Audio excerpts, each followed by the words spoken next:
আজ আপনি দেখতে পাচ্ছেন আমার হাতে সেই ছোট্ট চিঠি, আর যে লেটারটার অপেক্ষায় থাকে আমার মতো হাজারো ছোট ইউটিউবার। আপনি যদি সত্যি ইউটিউবে স্ট্রাগল করছেন তাহলে আপনি খুব ভালোভাবে জানবেন যে এই লেটারটার পিছনে আমার কতটা পরিশ্রম লুকিয়ে আছে। হ্যাঁ, আমার কতটা মেহনত লুকিয়ে আছে, আমার কতটা স্বপ্ন লুকিয়ে আছে। কিন্তু একটা কথা বলবো, আমি জানি এই লেটারটার মূল্য অনেক, কিন্তু আমার খুশিটা শুধু এই লেটারটা পেয়েছি এই জন্য না। আমার মেন খুশিটা হচ্ছে যে আমাকে এত এত মানুষ দেখেছে, আপনারা আমার ভিডিওতে লাইক করেছেন, আপনারা আমার কথাবার্তা শুনেছেন, আপনারা এই চ্যানেলটাকে সাবস্ক্রাইব করেছেন। এর থেকে বড় কিছু আমার কাছে হতেই পারে না। আমি জানি না আপনাদেরকে কি বলে ধন্যবাদ দেব। আমার ভাষায় আমি মন থেকে যতটুকুই বলবো আপনাদের জন্য কম হয়ে যাবে। আমি 100% শিওর যে আপনাদের ছাড়া এই স্বপ্ন আমার কখনোই পূর্ণ হতো না। তো সব কিছু শেষে আমি আপনাদেরকে এটাই বলতে চাই যে যদি আপনারা ভেবে থাকেন যে আমার কাছে তো ভালো ক্যামেরা নেই, কোনো রকম কোনো ভালো মাইক নেই, কোনো ভালো ডিভাইস নেই এডিট করার জন্য, আর আমি এই সব ছাড়াই ইউটিউবে যেতে চাই, তাহলে কি মানুষ আমাকে দেখবে? তাহলে আজ আমি আপনাকে বলি, আপনার সামনে জীবন্ত উদাহরণ আমি। না আছে আমার কাছে ভালো ক্যামেরা, আমি শুধুমাত্র ফোনের ফ্রন্ট ক্যামেরা দিয়ে ভিডিও শুট করি, আর না আছে আমার কাছে কোনো ভালো মাইক। আপনি দেখতেই পাচ্ছেন যে আমি শুধুমাত্র একটা ফোন দিয়ে ভয়েস রেকর্ডিং করি। আর এডিটের কথা বললে আমার কাছে ল্যাপটপ তো আছে, কিন্তু আমি শুধুমাত্র ফোন দিয়েই এডিট করি, সেটাও আবার ভালো কোনো এডিটার না, শুধুমাত্র কাইন মাস্টারের সাহায্যে। তাহলে আপনি বুঝতে পারছেন তো যে মাইক, ক্যামেরা, কম্পিউটার এইসবের পিছনে টাকা খরচা করে কোনো লাভ নেই। আমি আপনাকে গ্যারেন্টি দিয়ে বলতে পারি যে ইউটিউবে গ্রো হতে হলে এইগুলো আপনাকে কোনো রকম ভাবেই সাহায্য করবে না। দয়া করে আপনি আমার কথা একবার বিশ্বাস করুন যে যদি আপনার কাছে কিছু খতরনাক স্টোরি থাকে, আর সেটা যদি আপনি ইন্টারেস্টিং পদ্ধতিতে অডিয়েন্সকে শোনাতে পারেন, তাহলে আপনার ভিডিও ছেড়ে কেউ যেতেই চাইবে না। হ্যাঁ, যদি আপনার কাছে টাকা না থাকে তাহলে আপনার simple video, simple edit, simplicity ইউটিউবে ঝড় তুলে দিতে পারে, যদি তার স্টোরি সলিড হয়। আর আজ আমি আপনাকে অনেক বড় একটা সত্য কথা বলতে চাই, যেটা আপনার কাছে অনেক বড় বড় ইউটিউবাররা লুকিয়ে রাখে। হ্যাঁ, যে বিষয়টা নিয়ে আপনার সাথে তারা কখনোই ডিসকাস করে না। তাহলে চলুন আজ আমি আপনাকে ঠিক 4টে ট্রিক বলবো, আর সেই 4টে ট্রিক কতটা ইম্পর্টেন্ট আপনি এই ভিডিওটা না দেখলে কোনো রকম ভাবেই বুঝতে পারবেন না। তাহলে আপনাকে বলি যে প্রথম কথা হচ্ছে যে আপনাকে আগে থেকে সিলেক্ট করে রাখতে হবে আপনি এই ভিডিওটার পর এই ভিডিওটা বানাবেন, কোন টপিকটা ট্রেন্ডিং এ আছে এবং ট্রেন্ডিং টপিকটা কি, অডিয়েন্স কি দেখতে পছন্দ করছে, বাকি ক্রিয়েটার গুলো কোন বিষয় নিয়ে ভিডিও বানাচ্ছে, এই সমস্ত কিছু আপনাকে নিখুঁতভাবে ফলো করতে হবে। আর আপনি যদি এই সমস্ত কিছু ফলো না করেন তাহলে আপনি বাকি ইউটিউবারদের মতো হয়ে যাবেন, যারা তাদের চ্যানেলে 1000 ভিডিও আপলোড করার পরেও ভিডিওতে ভিউজ আসে না। আর এই কারণেই শেষে আপনি হেরে গিয়ে ইউটিউবের উপর দোষ দিয়ে থাকেন।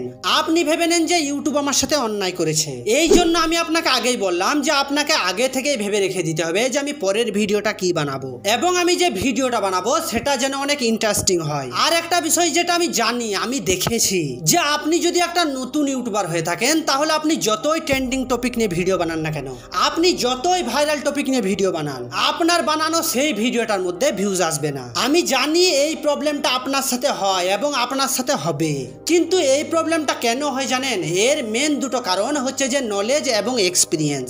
উদাহরণস্বরূপ ধরুন যে আপনি একটা নতুন ইউটিউবার, আর আপনাকে বলা হলো যে ইউটিউব চ্যানেল কিভাবে খুলবো এই বিষয়টা নিয়ে একটা ভিডিও বানাতে।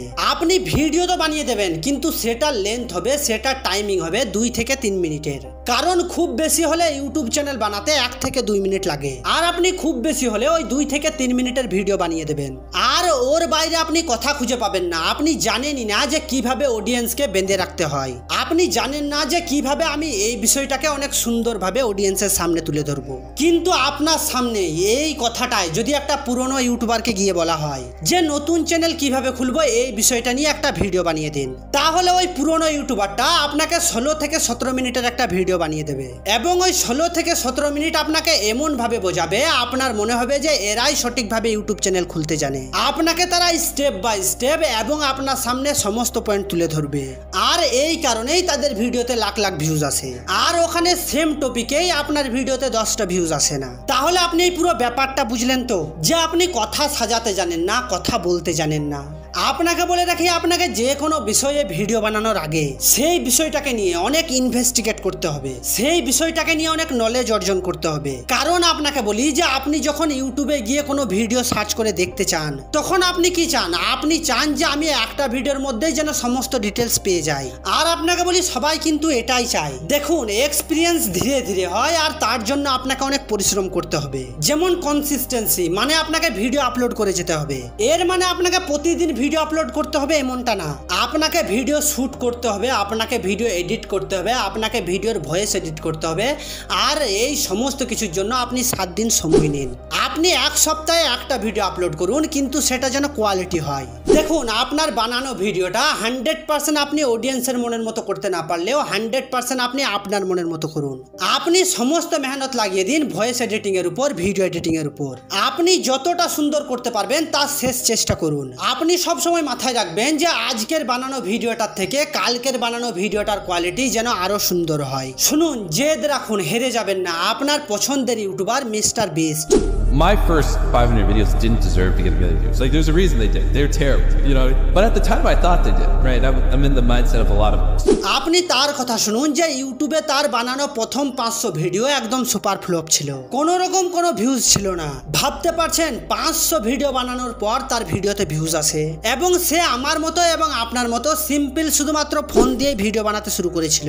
আর আপনি 20 থেকে 30টা ভিডিও বানানোর পর ভিউজ না আসলে ভাবেন যে ইউটিউব আমার সাথে অন্যায় করেছে। আপনি কি কখনো ফলো করেছেন যে আমরা যখন ইউটিউব ওপেন করে স্ক্রল করতে থাকি তখন আমাদেরকে ইউটিউব সেই ভিডিওগুলো সাজেস্ট করে যে ভিডিওগুলোর ভিউজ 10, 15, 20। ঠিক এমনই ভাবে আপনারও ভিডিও কিন্তু ইউটিউব সাজেস্ট করে, কিন্তু আপনার ভিডিওতে মানুষ ক্লিক করে না। কারণটা হচ্ছে যে আপনার বানানো থাম্বনেল মানুষ পছন্দ করে না, আর থাম্বনেল পছন্দ হলেও টপিক পছন্দ হয় না। আর আপনার টপিকটা পছন্দ হলেও আপনাকে আগেই বললাম যে আপনি কথা সাজাতে জানেন না। দেখুন, ইউটিউব হচ্ছে এক্সপিরিয়েন্সের খেলা, ইউটিউব মাইন্ডের খেলা, ইউটিউব আইডিয়ার খেলা। আর আপনাকে বলি, আপনি যদি আইডিয়া, এক্সপিরিয়েন্স, মাইন্ড এই সব কিছু বুঝে উঠতে পারেন তাহলে ইউটিউবের মধ্যে আপনার গেম পাল্টে যাবে। সব শেষে আপনাকে আর একটা কথা বলি, যেটা আপনারা ভিউজ এবং সাবস্ক্রাইবার দেখার জন্য ফোনের মধ্যে ইনস্টল করে রেখেছেন না, এই যে ক্রিয়েটার স্টুডিও, হয়তো আপনারা এর আসল রহস্যটাই জানেন না। কেননা আপনি যে নিচের উপরেই ভিডিও বানান না কেন, সেই নিচ হিসাবে এই ক্রিয়েটার স্টুডিওই বলে দেয় যে এর পরে আপনাকে কোন টপিক নিয়ে ভিডিও বানাতে হবে এবং আপনার নিচের অডিয়েন্সরা কোন কোন বিষয় সার্চ করে দেখে। দেখুন, প্রথমে আপনি ক্রিয়েটার স্টুডিও ওপেন করুন, তারপর আপনি অ্যানালিটিক্সে যান, তারপর আপনি অপোজিট সাইডে ট্রেন্ডে যান, এরপর আপনি দেখতে পাবেন টপ সার্চ। আপনি এখানে ক্লিক করুন। এই যে এখানে আপনি টপিকগুলো দেখতে পাচ্ছেন, এইগুলো হচ্ছে সব টপ সার্চ টপিক, মানে এইগুলো সব trending topic, all time searchable topic. আপনার চ্যানেল যদি নতুন হয়ে থাকেন তাহলে আপনি এই সমস্ত টপিক নিয়ে ভিডিও বানান এবং ভিডিওগুলোকে বারবার রিপিট করুন। আমি কথা দিলাম আপনাকে যে 20টা ভিডিওর মধ্যে একটা ভিডিও চলে যাবে, আর যেটাই চলে যাবে ওই একটা ভিডিওতেই আপনার চ্যানেল সেট হয়ে যাবে। কারণ এই টপিকগুলো আপনার ভিউয়ার্সরা বারবার সার্চ করে, এই জন্য এখানে টপ সার্চ দেখাচ্ছে। তাহলে চলুন, ভিডিও আমি আর লম্বা করতে চাই না। আপনি যদি এখনও এই ভিডিওটা দেখছেন তাহলে আমি আপনার কাছে রিকোয়েস্ট করছি, আপনি যদি প্রথমবার এসে থাকেন তাহলে প্লিজ একটা সাবস্ক্রাইব করে যান, আর ভিডিওটা যদি আপনার ভালো লেগে থাকে তাহলে একটা লাইকও করে যান। তাহলে চলুন, দেখা হচ্ছে পরের ভিডিওতে।